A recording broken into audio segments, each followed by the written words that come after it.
உச்சி மேல முடிஞ்சு வச்ச மறு கொழுந்து வாசம் உன்னுடைய பேரை சொல்லி தசம் முழுக்க வீசும்.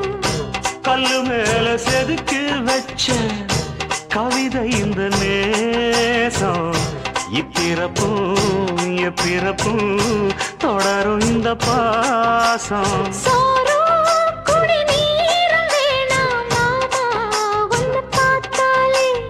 ஆரும் பசியாரும் தானாச மொழி கேட்டாலே. உன்னை பிரிஞ்சிருக்க தன்னந்தனிச்சிருக்க அம்மம்மாடி அப்பப்படி என் மனசு ஒத்துக்காது. செந்தூர பாண்டிக்கு ஒரு சோடி கிளி கூட